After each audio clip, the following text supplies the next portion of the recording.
Absurdist, if you hear this footage, I'm in your walls. I'm in your walls. I'm in your walls. What the fuck is up, Absurdist? Welcome back to Absurdist Electric Chair. And normally I do like a long ass introduction, but I don't think we really need one today. We have Glitchcom, a hyperpop legend, on the podcast with us. Say hi, Glitchcom. How are you doing? Hi, my name is Glitchcom. Thank you guys so much for tuning in. How are we doing, homie? I am doing amazing. Glad to be here today. You know it's going to be good when we were starting the banter right before the session, and we lost so much good shit that we can't put in the podcast now. So much like banter about like FL Studio versus Logic. Goodness, yeah. I love a good producer debate. Yeah, well, you were shocked that I use FL because everyone is Ableton in this genre. Yeah, I feel like it's gonna be like either like Logic or Ableton, because we were talking like obviously Dylan Brady and like Gex, they use Logic for recording, and it makes sense because it's better for like recording instruments and shit, and then Ableton's better for like electronic shit. But I guess FL makes sense because it's like very like trap oriented. So if you're gonna do something like that, the workflow in FL just made sense to me. I started learning FL when I was like 14. It was just like, it was first nature to me. So I just started doing that, and I was like, it took the workflow out of it for me and just allowed me to focus on like making crazy sounds and going hard and stuff. So I would make a lot of beats in FL, but around the time I was using it, they didn't have audio capability. They had that Edison mixer plugin that you had to record into and then drag into the session. I got Logic so I could record vocals and real instruments, because I was doing a lot of like pop punk crossover stuff kind of thing. So I would kind of mix the two together. But whenever someone was like, make me a crazy hyperpop beat, I would just pull up FL and like get to it. And I feel like you still kind of have that kind of like pop punk sensibility in your work, not necessarily like with like the full-fledged guitars or anything really like instrumentally, but I feel like your voice is still very like, not like the stereotypical like pop punk nasally like emo, very like what's the word for it, angsty sound. Wasting all my time trying to run away from me. Why am I so needy, codependent? Like, so are there any like, what like are you drawing upon there in terms of pop punk, in terms of influences, and who are you listening in that sphere? Oh yeah, well, one of my biggest influences of all time is Blink-182 and Green Day. Those are bands that I was listening to when I was a kid. Those are some of the first bands, and Paramore, that me and my brother connected on. I'm the youngest of two, so that was just very special to me, and so I incorporate a lot of Blink and a lot of like Paramore stuff into what I'm doing. There's also a couple songs on this album that I just put out, Sprinkles, that are direct like pop punk kind of homages, but I'm also drawing from underscores.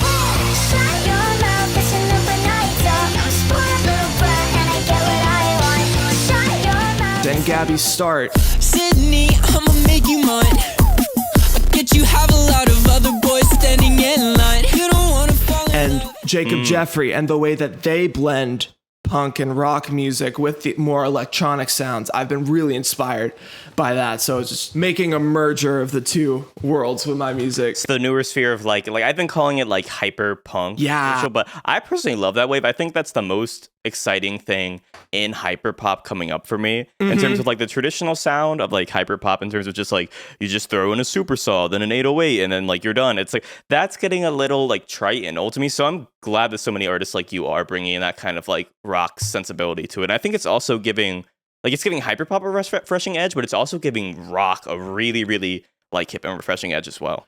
I think, yeah, it's adding more depth to both spheres and kind of bridging the gap between the two, where there might have been one like 4 years ago. And you see a lot of artists in the rock sphere now, like Bring Me the Horizon and people of that nature, bringing hyperpop elements into rock music.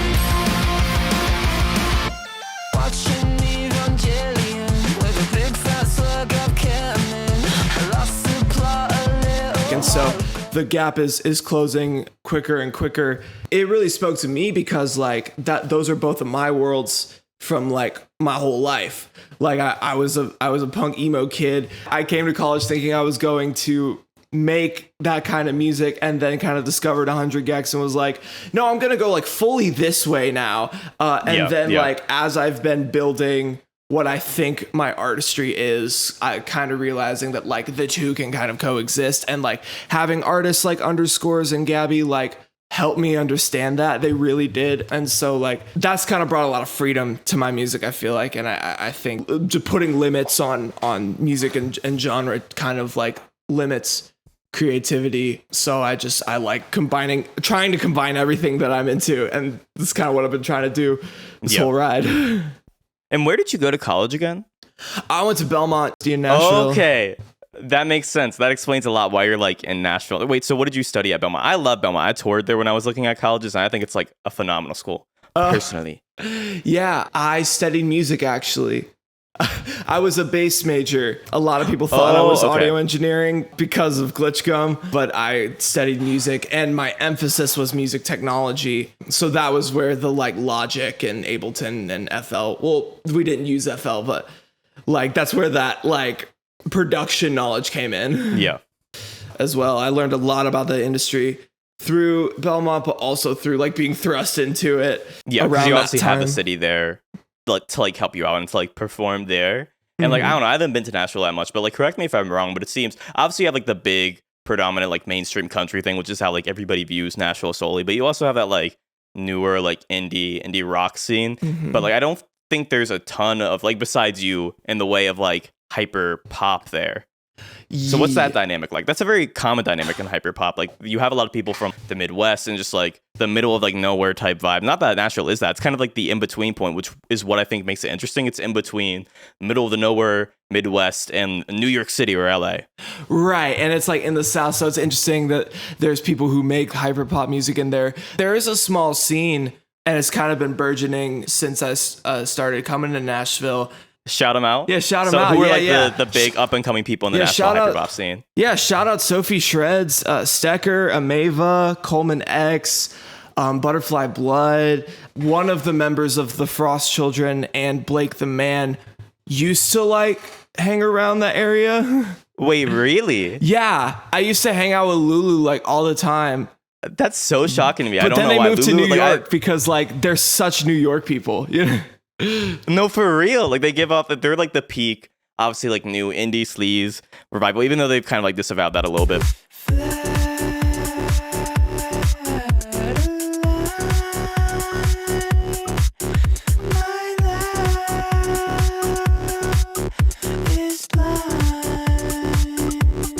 Like they're the peak of that kind of like thing in my head. Like they're very like cool hipstery late 2000s energy. So Nashville's surprising me.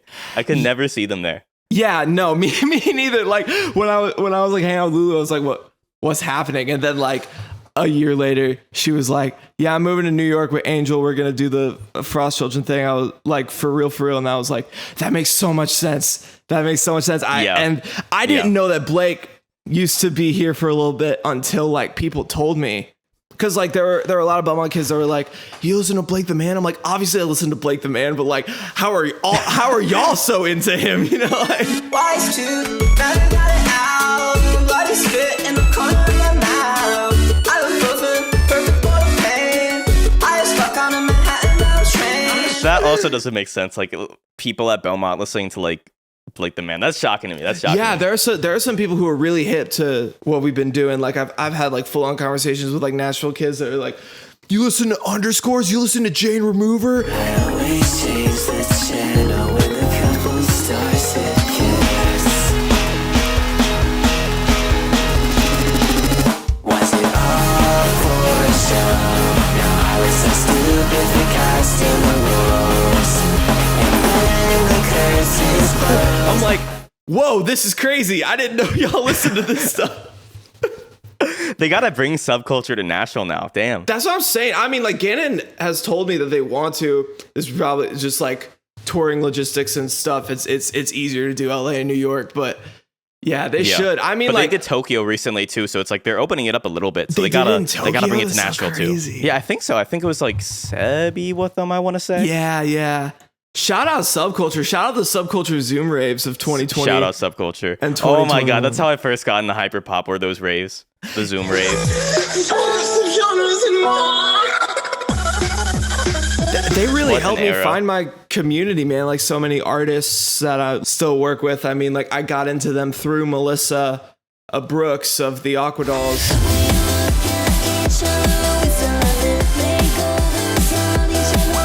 she's really good friends with Gannon and Tyler, but I met so many people through there. That's where I met Laura Less, like in person, when I did a LA show. Damn. And I was so nervous, and I walked up to her and I said, "Hi." And she was kind of like, "Hi," because she doesn't know what I look like. And I was like, "My name is Glitchgum." And then she was like, "Oh, what's up, dude?" I was like, "Oh, right, I forgot that part." Well, yeah, because Alice on Gao was playing. I actually didn't get the chance to meet her that day, unfortunately, but we've exchanged a couple DMs. She's sweet, but Subculture really... ALG, I want to see her so bad. I want to see her live so bad. Oh, I again. got my passport to go see her and Rebecca Black in Canada, and then it got canceled. Yeah, I was so sad. That's the one thing. Shout out Rebecca. I've not seen her live show yet, like her full live show. We worked on a song called NGL off of the Rebecca Black Is Here EP. Yeah. Make you feel it on your wrist, so is she already forgot what you said? You can tell your friends that you love me if it makes sleeping easy. You can tell them I said I was sorry, even if the truth's a little. And she came out when I did that Subculture set, and she performed that song, so we did it together. But like, I haven't seen the full show, but I've seen clips, especially because my friends who see the show is like, "She's playing NGL, look at this." But like, the setup looks so crazy. I can't wait till it's my turn. She's amazing. I mean, I've seen Rebecca twice now in London, and where else did I see? Oh, she fucking came to my school. She came to Syracuse because her manager went to Syracuse, and then her day-to-day manager was literally studying at Syracuse at the time. One of my besties, shout out Juliette Milber. But yeah, it was so random. Awesome. It was so fucking random. It was just like in the basement of our like student center, and it was just like Rebecca Black playing, and like one of the student punk bands was opening up as well. That was hype.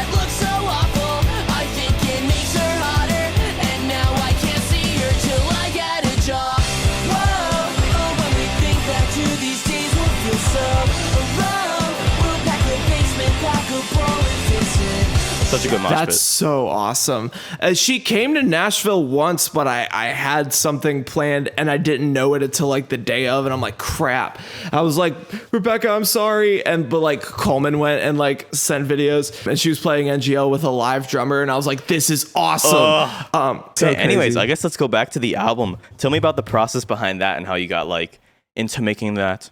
Sprinkles, I immediately started Sprinkles. I was just on like a kick of making music. So like as soon as like my first album called Life After the Demise of Planet Gumball came out, and we'll get to the names in a sec, because that's it. That's exactly why I named the album Sprinkles, because the first album title was so long.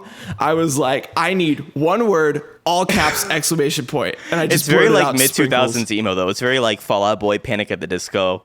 What, Life After the Demise of Planet Gumball? Like how long it is. That's like the classic like 2000s like third wave emo trinity like stereotype, is that the fucking names of the songs and albums are like fucking books. So long. Yeah, exactly. I was definitely pulling from that world. I love listening to Fall Out Boy and Panic at the Disco in the day, and it felt like the right name for the album. And then I was like, there was a lot of things about that album that I was like, these are really cool that I did that, but like for a first album, that's crazy.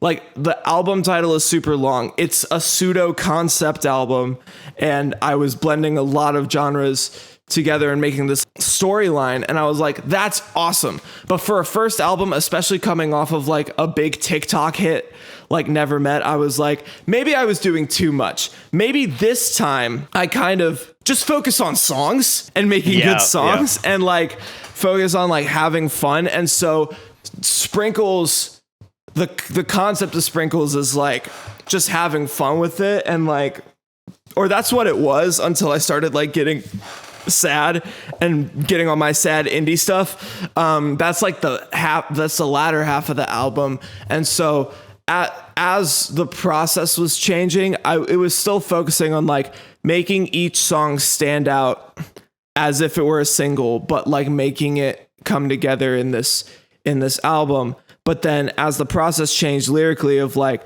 getting a little more introspective, getting a little more emotional, I was like, okay, this is clearly separating itself into two sides, and I had this like loose narrative of the Sprinkles radio station, kind of tying it together, because I was like, I'm going to be pulling from a lot of different genres.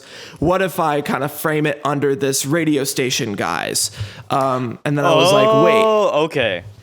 Yeah, so like, and then I was like, wait, we've got this first half of the record that's very bubbly, very upbeat. What if that's like the morning, the AM block is what I call it. And then the PM block is the second half of the album. And that's more introspective. It's also more organic instruments and more like indie leaning, more punk leaning.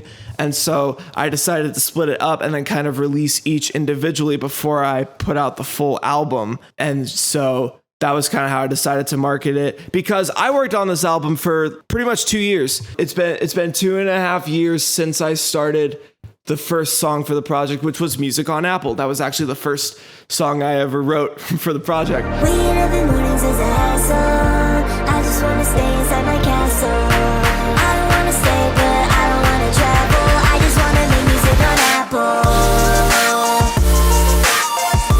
I just wanna make music on Apple. So I was like, this has had a lot of time to breathe in my head. I kind of want to give it to people in more digestible chunks so that they could focus on like the vibe of each like side kind of thing. So, and now here we are. Yeah. I'm curious, how did you get like the radio sound effects for that? Like the Sprinkles radio. Ugh, time to pour me another cup of boring in the morning. Not anymore. Whoa, Sprinkles radio! Yeah, that was me recording Was it- on this mic saying Sprinkles Radio, and then I would like pitch it down. That's also me Okay. So like I'm doing like all the voices, and then what happened was in mixing, Seth, I don't even know what sauce he used, but he like used some kind of like warbly thing and put it under the whole thing. So it's like, you're listening to Sprinkles Radio. Whoop, whoop, whoop, whoop, whoop. And I was like, that's awesome. Let's do that. Let's do that every time. It doesn't sound like you at all. Because I like alter boyed myself so much to the point where like I was trying to sound like a different person. Okay. And we were like, okay, this is a radio thing. We need a jingle. And so I kind of just went Sprinkles Radio. Next time, only on Sprinkles Radio.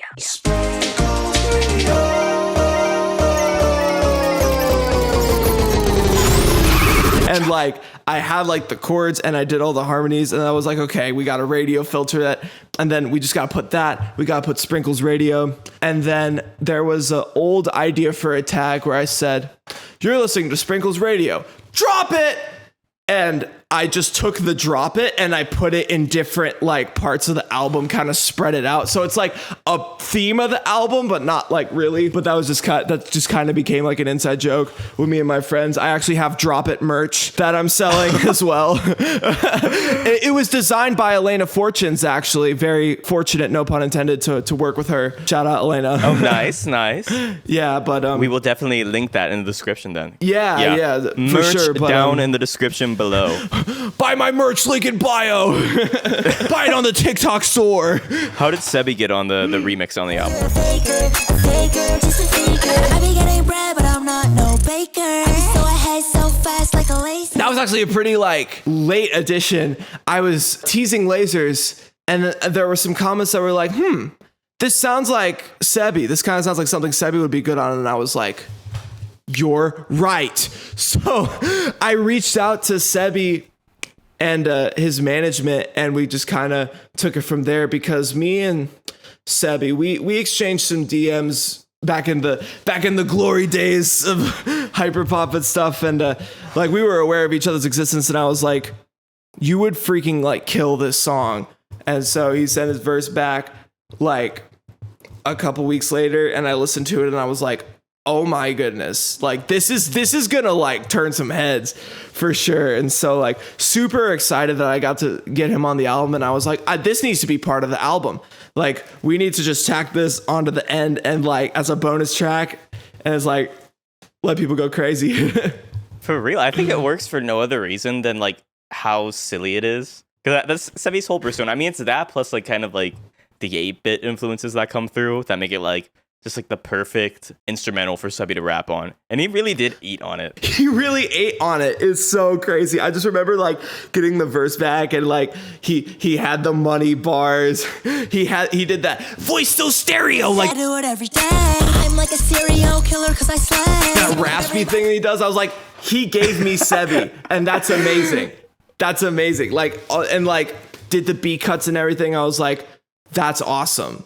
Like, I was like, thank you, like, for giving, like, me Sebi for the Sebi verse, you know? And, like, yeah, I thought that, like, as I was thinking back to it, like, the instrumental that Fixel made, I was like, this would be perfect for Sebi, because this is like a throwback to, like, Slide and Poser and stuff like that. I was like, this will be awesome, giving them, like, a taste of the old Glitchcom and the old Sebi kind of thing, like a throwback.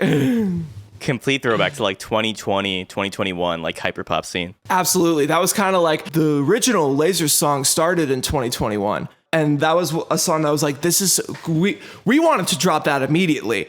But I was like, no, we should put it on the album. And then I was like, well, does it fit with the album? Like, is it going to sound dated? And I was like, no, this song is so good. And like, it's so nostalgic to the point where I was like, we could bring like hyperpop, the old early hyperpop sound like back with this, because it felt so genuine. Like when we both created that song, it was just like so genuine, and I was like, people are gonna feel that when we drop it in the year of our Lord 2023. And how did Fixel get on the production originally for that song? I reached out to her because of ADHD by CMTEN. I spent the day inside again, got too much shit inside my head. I wanna fade away, but I don't wanna set a precedent. Every single person that I know doesn't fuck with me. It makes me go crazy, but I don't know what the world fucking wants. That snippet was going around. Oh, crazy.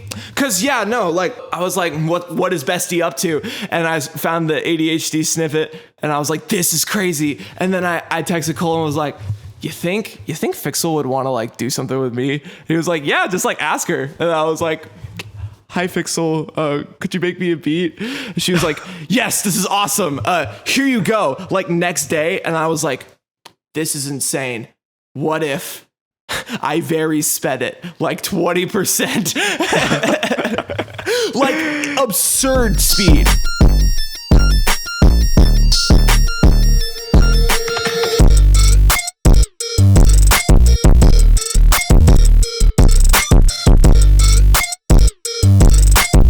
See, very slow. Like this is like an emo vibe, kind of. Like this is like Midwest. Oh, do you mean Midwest as in Midwest emo, or do you mean Midwest as in Midwest as in Midwest like Midwest as in Edgar? No, I could see Edgar on that so hard. Like that's so like Summer 03. In the spotlight and the lights, they bitch not dim. I done take so many L's, I think it's time for me to win. Feelings come out of my brain and start to crawl through all my skin. Gotta wipe away my tears because they're falling off my chin.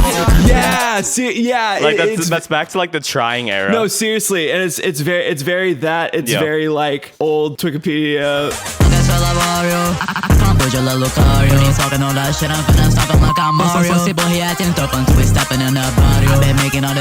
Stuff like that. I could also see Glaive on it, just like anybody from like 2021, like COA Eric kind of thing. That was like the vibe I was on. I was like, give me something that doesn't sound like ADHD, but has that like immediate hookiness of it. And then she sent me that, and I was like, this is awesome. What if I sped this up so much though? It wouldn't work if you had it at 0 for like the pew pew pew. Like though, if you did that slow, that would not work. Yeah, I think that's what happened is I was like trying to like off the cuff come up with lyrics to the 170, and I was like, what if I sped this up? And then I hit play on it, and I immediately just went pew pew pew pew pew pew pew pew pew pew. Oh wait, that's awesome. That song came about so naturally too. Like that was one of the first times that I like used a beat from like someone else for one of my own songs. Like I collaborate with everyone, but like I wonder like who. Oh no, that's not true. I have like a song with 3 Dimensions Apart like on my SoundCloud, but I rarely do that I used to rarely do that because I was like, who's doing what I want to do now? And then I heard Fixel stuff. I was like, this is awesome. This is gonna be great. And then I got that beat sent to me, and I was like, this is it. kind of just wrote that thing in an hour. The second verse I had to like come back to. It was something different. I forgot completely what it was, but it just wasn't hitting. I just kind of came up with the Flowbots bar and then just kind of like snowballed from there. That's what I love about the That's one of my favorite bars on the song. Wait, how does it go? I don't drink, so call me Flowbots. Drink, I can't handle bars. I can't handle bars. I'm on Twitter so where funny. The handles are. I just showed up in a Thanos card.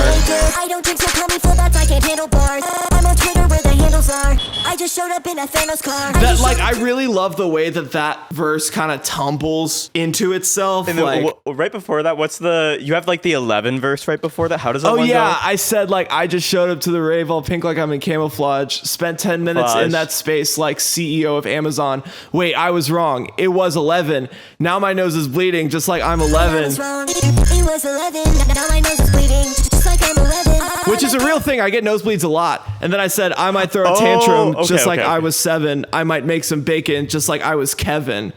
When I first heard that bar, I don't know what, because you were like going so fast when you said I'm 11, I heard 9/11 and I was like, kind of questionable. I don't know why we're referencing 9/11 on hyperpop songs now, but okay. No. And then it took me like 5 more listens to figure out what it was. Oh, I'm like 11 from Stranger Things. I was like, that makes a lot more sense. Yeah, no, I probably didn't enunciate and the beat was going so fast, but I said my nose is bleeding just like I'm 11. Because I said 11. I wasn't listening fully to like the nosebleed part of it, so I was just like it was like the first listen I was like zoning out kind of, and I was like 9/11, what? Huh? Glitchcom, what are you doing? No. Oh my god. Would never say that. Yeah. But yeah, really, really proud of that song too, because like I've tried so hard to be like funny in my songs, like complete, like I wanted to have a song that was like completely one-liners, like some of the Gex leaks or like Food House, like Sebi kind of thing, but it never came out right. This one just like it kind of flowed exactly how I wanted it to. It felt genuine kind of thing. Very, very proud of that and excited that people like it. And I just played a release show for the album in Nashville, and when we hit lasers, people just went crazy, and I was like, that's what I wanted. Yay. Nice mosh pit to lasers. Oh yeah, it was. And you have more shows coming up. Wait, was there an actual mosh pit? There was. Or was it more just like, okay, there was a real pit. People were like pushing and stuff. It was in comparison to the amount to the turnout that we had, there was less people in the pit than like on the side, but like the people who were in it were like going hard. There's probably like 20 people in that pit. It was great. Nice. Yes. And you have more shows coming up: Chicago, Louisville, Columbus, Atlanta, Minneapolis, and Milwaukee. How does that feel? It feels incredible. I mean, like since I was a little kid, what I wanted to do was like be a touring artist. Now I've been thinking about this for years since the Glitch Gun project started. Like as soon as COVID opened back up, I was like, how am I going to tour? And a lot of it has come down to money and like still is a big part now. But like, I'm very blessed that I can like take a couple weekends to like go out and tour in places that I've never been before. I've got lots of Chicago fans and I haven't been able to meet like a single one of them. And so that's been really cool. So I'm very excited about those shows. Lots of variety happening. I mean, a big part of this tour is dates with a band called Honey Creek from Wisconsin. And they are a really cool pop punk band with like influences of hyperpop in them. And we're doing shows with we're doing a show with Blind Equation, who's like a cyber grind band. So like what I'm really stoked about for these shows is like every show has like some variety. I'm doing one in Nashville with the people that I mentioned earlier, Sophie Shred, Stecker, and Mavo. It's like a family affair. So gonna be nice to round it all out there, but it's really exciting to go to all these cities. I've always just wanted to like explore places and play music. So super stoked about that. Hopefully y'all will come out. Nice. And I guess just to end it off, just like a broader question, I guess, like obviously, I mean, I'm sure you're sick of hearing about this in interviews at this point, but you're obviously a part of so many viral hyperpop moments in the early days with like the Kyoto hyperpop remix.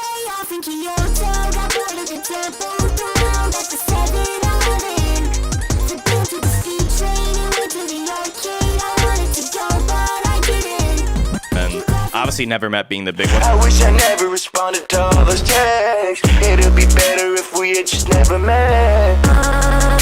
I wish we never met. We broke up on pick up chat, crying on my DS. I went to a birthday party for one of your friends. Now that this is over, I can hate them, I don't have to pretend. Remember So where do you see the hyperpop scene broadly going in the future? Well, it's been an interesting trajectory, really, because I totally thought like after like 2022, like hyperpop was kind of just going to be tucked away in a corner, and like there would still be people in that scene keeping it alive, but like it wouldn't be as mainstream. And for the most part, that's kind of happened. But there have been artists that have really broken through, like Gex and Glaive, and Underscores is a name that comes to mind. And then there's people who've been doing it for years and are still a prominent figure of the scene, like Umru and AG and stuff. I like RIP PC Music, but I know that Rest those in people peace, are PC going Music. to Yep, do, rest in peace. I know those people are still going to do those things and keep the culture alive. So I thought that's what was going to happen, like point blank. But what I see is slowly but surely the hyperpop influence has been seeping its way into more mainstream genres, to the point where like I mentioned Bring Me the Horizon earlier, but like to the point where like I'll listen to a song and they'll have like that one moment of like auto-tune and formant shift where I'm like, Yep. interesting, funny. Like that's cool. So what I envision happening with the scene is like, it's probably going to move in more of it's going to move in like two, like the core scene is going to move in like two directions simultaneously. One that's a little more like hard dance, more like the Snow Strippers, Crystal Castles, kind of like that indie sleaze kind of era as well. Like Frost Children's really pushing that, the Dare, Snow Strippers kind of thing. More of like that dark wave kind of thing. A little bit of funk influence I've heard as well, like Odatari and stuff like that. So very surprising. I never saw those two like merging, but it goes hard. It goes hard. So like that's gonna be a thing, and then like the hyper punk, Jacob Jeffrey called it laptop rock scene with like Tor and Gabby and Saoirse Dream and stuff like that. So I think like in terms of like bleepy bloopy Fat 808, that's still gonna have its place, but it's not as like mainstream as now, where it's like now what we're doing is making this hyper pop genre like more of a melting pot kind of thing, and we're kind of bringing our own influences into it and kind of pushing it in a way that's like blending in more. But what I want to see is like, rather than a bunch of hyperpop artists fully going mainstream and kind of molding to that, I want us to be able to meet in the middle, because I think that there's a lot that every side can like learn from each other. And so if we could make the mainstream pop world a little weirder, I think that'd be super sick. And I think that's all the time we have for today. Thank you so much for joining us, Glitchcom. Thank you so much. Of course, thanks for having me. And thank you all for tuning into Absurdist Electric Chair. You can find us on TikTok, Instagram, and Twitter at Absurdist_IO, and at our website, Absurdist.io. If you liked what you heard today and want to follow us along our executionary journey, you can follow us or subscribe wherever you get your podcasts. You can also rate us 5 stars or leave a like on the episode to help us spread the absurd word to even more listeners. I'm your host and executioner, Peyton Dunn. And I'm Glitchgum. And we'll see you all next time. Catch you later.